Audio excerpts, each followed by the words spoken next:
And the last, as you've already kind of talked about, is the obsession, right? That I'm not even playing the game, but I'm thinking about the next time I'll be able to play the game. Or I've just finished, but all I'm doing is ruminating and not able to sleep for the next 2 or 3 hours thinking about gaming. So it's the combination of those three, that loss of control, the consequences in one's life, and the obsession, that really start to move things on the continuum from healthy behavior to maybe in between where it's misused or abused, really to that end where it becomes problematic, compulsive, or addictive.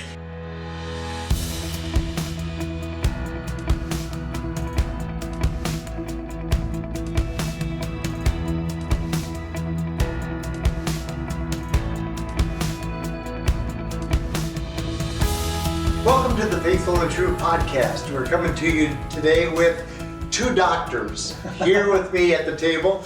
Dr. Greg Miller, our host as usual. Greg, how are you? I am doing well. Great to see you again. And we spared no expense today. We all pooled our money, and we have imported all the way from Pennsylvania Dr. David Delmonico, who's a member of the Faithful and True team. He's a counselor for us, and he is located out in Pennsylvania, but he's here with us in Eden Prairie, Minnesota. And it's great to be here. It's great to see you, David. You're here. Welcome, and we're excited to have you on the podcast today. There's a really hot topic in today's world that we'd like to discuss with David, and tell our listeners what that's all about. And I also want to say that David works for Duquesne University, and research is one of your interests, both personally and professionally. That's right. And so one of the things I'm excited about in our topic today is that you're going to be able to bring some of your understanding of this issue from research that you've read and research that you've seen. And what we're going to be talking about today, and in fact it's going to be an ongoing series, is the idea of what is the role of gaming in somebody's life. And here at Faithful and True, as men come to our workshop, one of the things I often hear in kind of casual conversation, but at times being indicated a significant issue, is the role that gaming plays and has played in somebody's life. And, we don't want to stereotype, and it's my sense that typically it's younger guys, so 18 and older, up to like 45. That kind of seems to be the target area. And if you look at the history of gaming development, that really fits when it came in.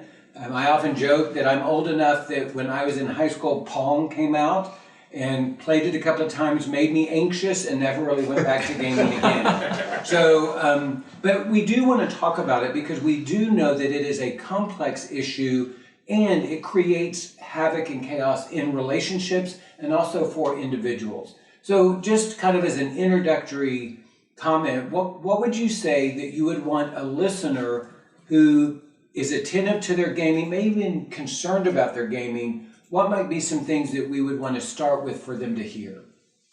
Well, I think it's important to talk that, we're not talking about everyone. A lot of people game and don't have a lot of issues with it. But certainly I see a lot of connection when people have sexual addiction issues. I've definitely seen clients talk about their struggles with their gaming, almost as if they're tied at the hip.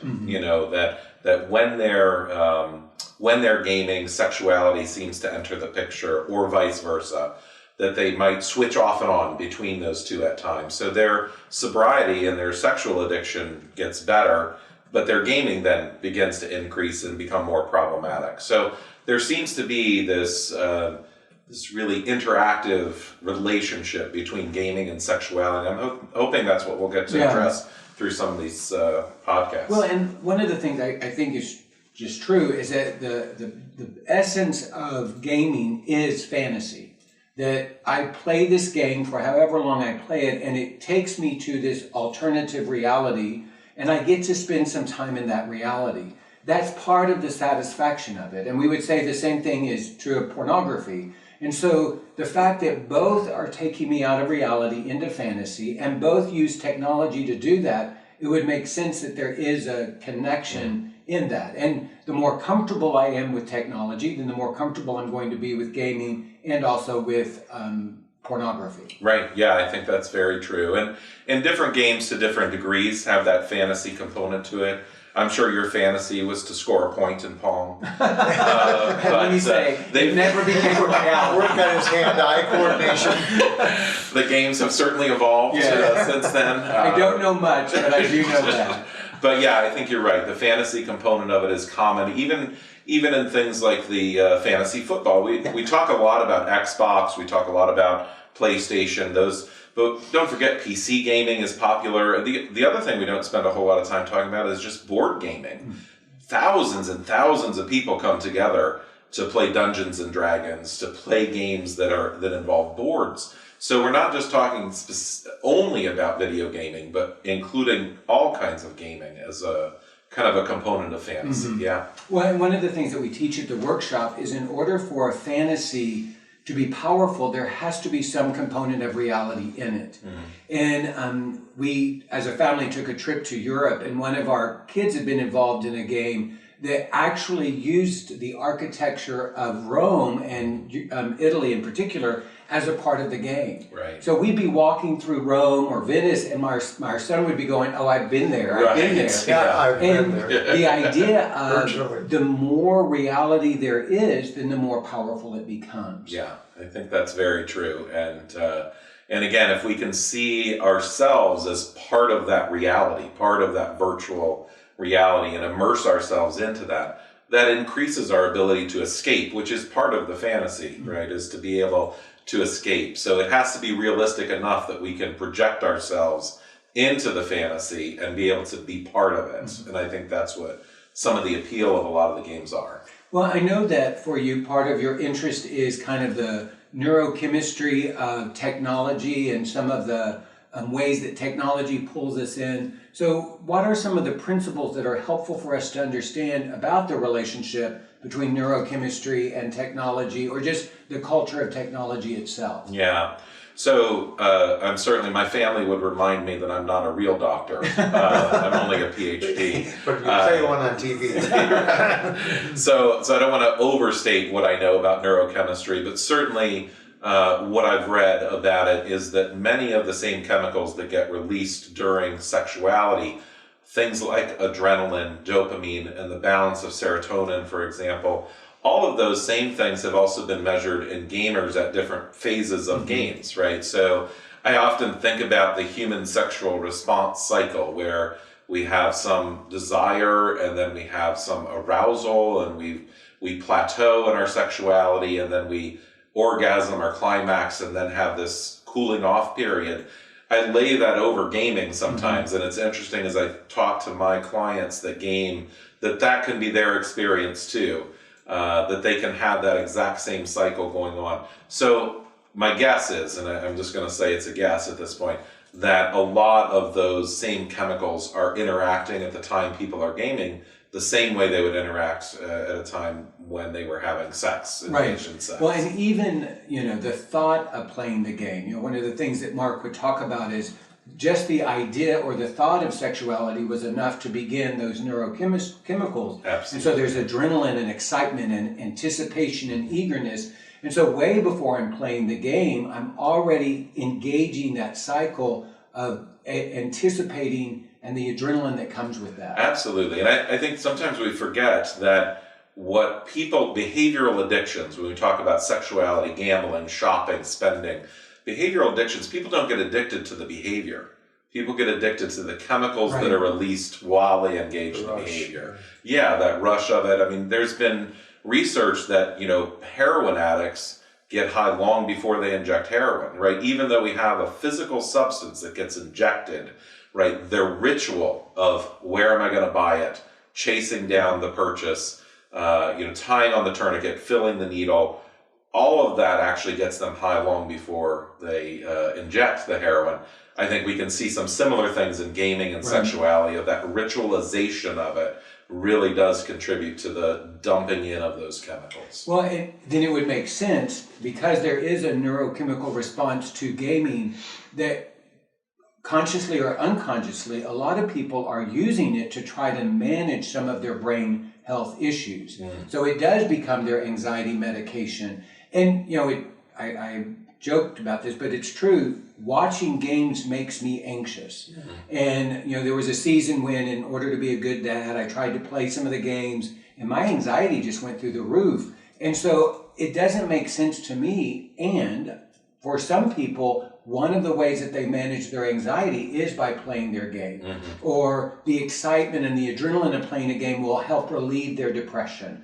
And so it's that acknowledgement that part of the pull to it is, whether I'm aware of it or not, what it's doing to my brain chemistry, and it allows me to have a different response or reaction that the real world would, or the non-virtual world would be having for me. Absolutely. I use my son. I have a 30-year-old son who loves to game, and he has a very stressful job. And the first thing he does when he comes home is he sits down at the game station and begins to play. Decompress. And that's his way of decompressing. And there's a lot of yelling and screaming and some swearing going on. So I'm not sure what's happening. That's your wife from the kitchen. But something about that just allows him to kind of bring himself down. Then he'll come down, he'll visit us, he'll get dinner, all of that kind of then allows him to interact with the world again in a sane way. And so I think there is some of that. But again, I think that's just, for me, just underscores the chemical process that's happening when people play games. Well, in our conversations about this, one of the things that we've acknowledged is the complexity now of games and all of the different factors that can play into it. We talked about the economy of the games, where actually, you do the game in order to earn points or credits or money so that then you can spend it in the game. And then you were letting me know that one of the shifts that have actually occurred is you use real money from the real world in order to buy things for the virtual world. And so even for those who may struggle a little bit with spending, now that's being resourced and maybe distorted in this virtual game of using spending to create some sort of neurochemical reaction or response. Yeah, I mean, let's be clear. The gaming industry wants you to be addicted to their game. I mean, that's the bottom line, right? The more that they can get you addicted to that, and all those components of addiction is what they're trying to tap right into, so that you can become addicted. And the earlier we can get you addicted into our game, then you're going to stay longer to it. So it really is about a very intentional, don't think it's an unconscious thing that they're doing. It's very intentional to try to get you into those small rewards along the way, right? Where they're giving you this intermittent reinforcement and allowing you to win things along the way, but then also asking you, well, would you like to purchase this in addition to the game or in addition to these other things? Well, and I want to go back to a phrase that I think we're going to be saying throughout our podcast, and that is, you can be addicted. We're not saying that everyone that plays games, and even for an extended period of time, is addicted to it. Right. There is, and we'll talk about this idea of maybe a healthy way to navigate the game. Yeah. And like you said, there is an intentionality in the design that pulls you into it. And part of addiction is it always leaves you a little bit dissatisfied so that you want more. Right. And so even if I'm a disciplined person, even if I set the timer and I end the game at a particular time, when I turn the game off, I'm already anticipating the next time because there was a task unfinished. There was a level I didn't achieve, or there's that next version of this game that is coming out. Right. So there's always this enticement to stay engaged in the game, even if I'm one of the most disciplined people when it comes to the game itself. Right. Always thinking about how you could have played it differently, what would have happened if. And the other piece I want to add some clarity to is we often think about gamers as sitting in front of their 60-inch television in their beanbag chair with their controller. I have a friend of mine who says, my mother-in-law says she's not a gamer, and she laughs at how much time I spend gaming. But the reality is she spends hours and hours and hours playing Candy Crush on her cell phone, right? She would be a gamer, right? And so as we think about gaming, I think we have to broaden our perspective, that it's not just high school kids sitting in their living room with a PlayStation. We have gaming in our pockets all the time that we can access in all different ways.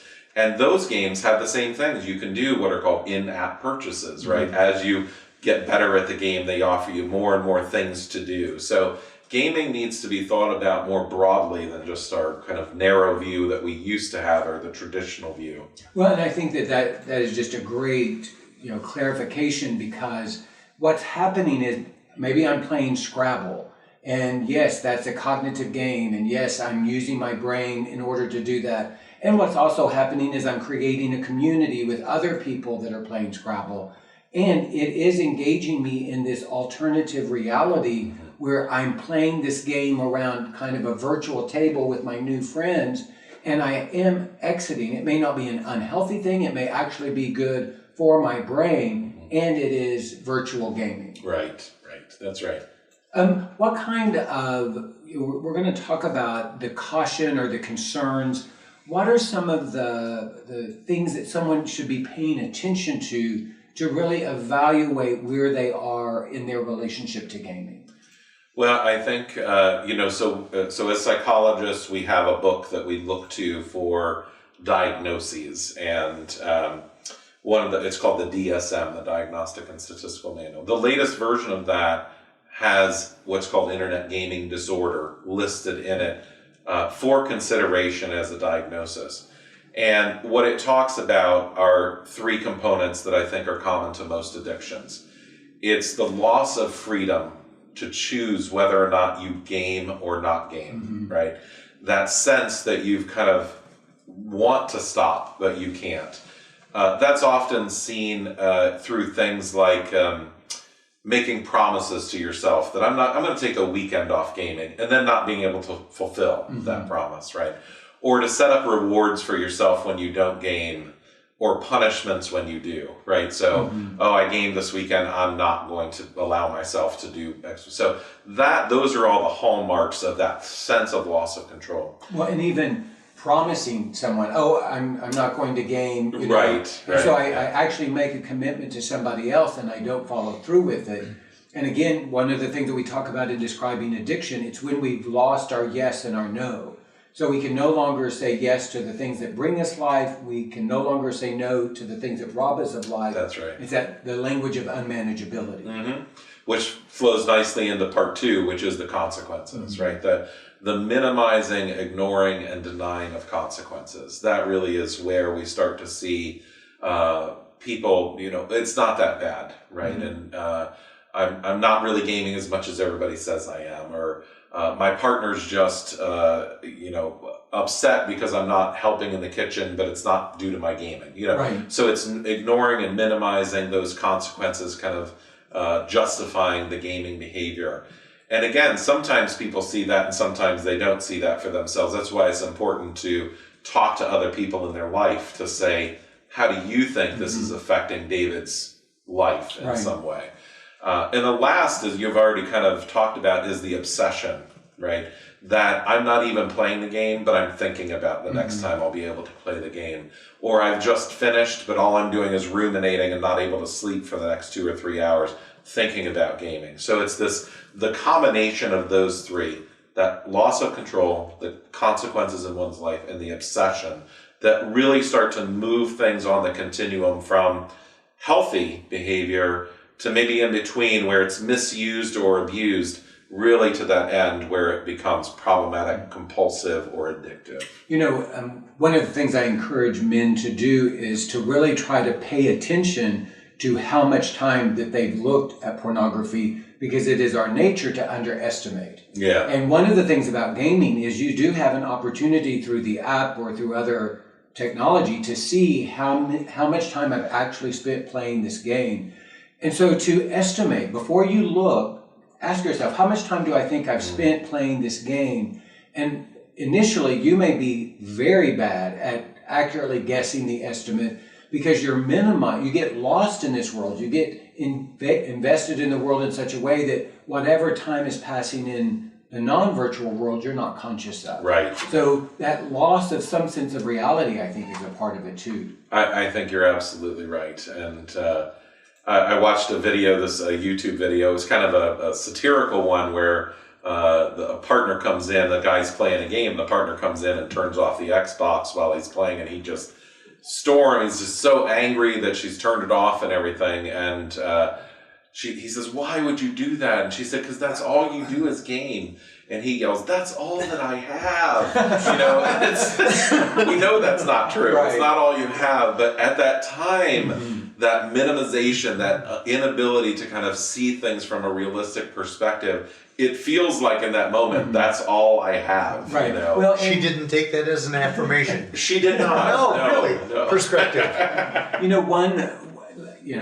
I don't game, but this idea of I'm working towards a level, I'm almost there, and then someone turns it off, I lost all my progress. Yes. Well, the reality is it is virtual progress. Right, and right. the nature of game is you can start over, that's part of it. But in that moment, I've lost that perspective of what this really is. Yeah. And so anything that helps ground me back into the reality of this is a game, this is something virtual, and I can start over, But in that moment of passion, I don't see it in any other way than in the cartoon, this is all I have. Yeah, that's right. Yeah, I think if you walked to the middle of your street and figured out a way to shut the internet off and just listen for the screams in all the houses, you would know which houses were gamers. Yeah. Would you be more upset if you lost your levels than if you lost this week's work? Right, Yeah. right. So yeah, there can be an over-passion to that. Right. Well, one thing that is true is that we do see that whether it's addiction interaction or just kind of the nature of sexual addiction in gaming, that there is a correlation there. And what are some of the correlations that you see in working with men between gaming and their sexual addiction? Well, I think in a very direct way, there is a lot of sexuality in gaming. Whether it's the characters that they create in the games to look sexually appealing, or it's a game that has sexual components to it that you actually have to perform sex acts to advance in the game. Whether it's those kind of very clear, those things I think everybody gets, like sexuality is tied. But sometimes they're more subtle, right? Sometimes I think it's kind of like I remember guys talking about going to the Sears catalog for their pornography. Mm-hmm. And I think people who aren't sex addicts don't get that. They're like, what are you talking about, Sears catalog? Right. First of all, half the people don't know what a Sears catalog is. But Yes. when there were catalogs, and then maybe now it's Walmart advertisements or something. But I think that same idea is present today, is that people don't understand how things can be sexualized. When you're struggling with your sexuality, when you're struggling with your own sex addiction, anything can become arousing. Anything, right? It's not about the object. It's not about the game. It's really about what we sexualize in our brain, that fantasy. And so I think I see a lot of guys tie those two things together. Certainly, not even maybe directly, but maybe someone games and then is sexual afterwards. That gaming almost becomes part of the ritual to lead to the sexuality. Foreplay, yeah. That the chemicals are tied so much together. They've already gotten themselves high with the gaming. They might turn to the sexuality, or the reverse. They might be sexual, and to come down off the sexuality, they turn to the gaming and pair those two.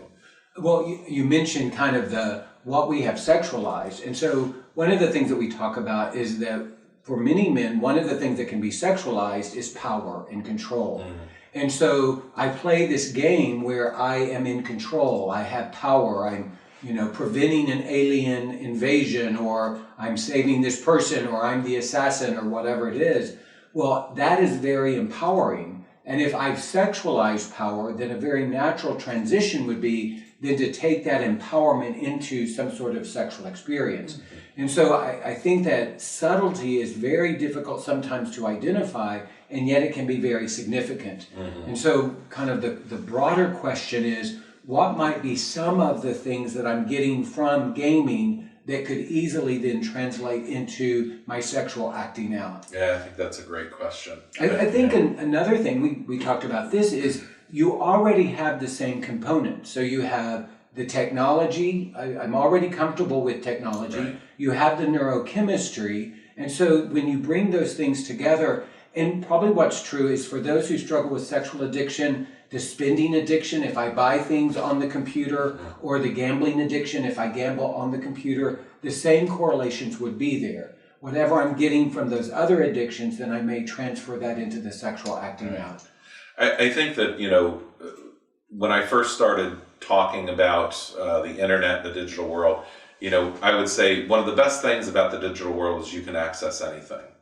And one of the worst things is you can access anything, Right. you know. And so accessibility is a huge issue here, I think, in the digital world. When we think about sexuality, whether it's chatting with other people, affairs, arranging prostitutes, whatever that is, looking at pornography, the accessibility to that, the ease of which you can do it on your computer, your cell phone, the same is true for gaming. It's just instantly accessible. When we think about other addictions, we have to make some effort to go get those addictions met. Right. And so I think that's one of the things that creates some power around the digital world that is slightly different than what's powerful in alcohol or drugs or even eating, right? That it takes that extra effort to kind of go and find and bring back and use. Right. The pornography, the gaming is instant access. It's right there all the time, 24/7.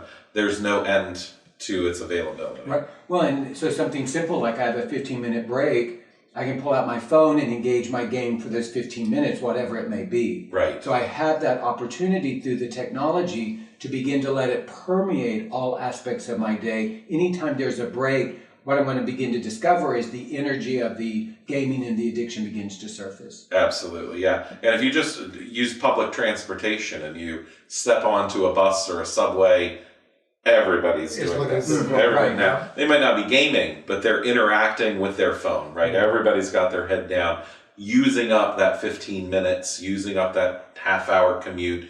And again, this is a whole nother podcast, but it's about the role of silence and how downtime and silence is so important to those chemicals in our brain and being able to just kind of have a break. Right. And not be thinking about technology. Well, and that is a great transition, a great segue, because what we're going to do is we're going to come back and continue, and we're going to talk more about the idea of the role of technology, not just about gaming, but in general, and just continue the conversation about the role of gaming as an addiction and also in its healthier forms and what that might look like. I told you this would happen. If you came to town and we had you here in person, you know, we have the capability of locking doors and keeping you here. It's really a pleasure to have you here, David. Thank you so much for joining us today on the podcast, and we look forward to that follow-up that Greg just referenced. If you are a man out there, we hope that this message today is resonating with you. And if you find yourself struggling with sexual addiction as your struggle, we invite you to visit faithfulandtrue.com and look into the men's workshop that we offer. We host it every month, and registration is available right on the website. So until we join you again with part 2 of this podcast, we hope that the coming week for you will be a week that's filled with many blessings and great vision.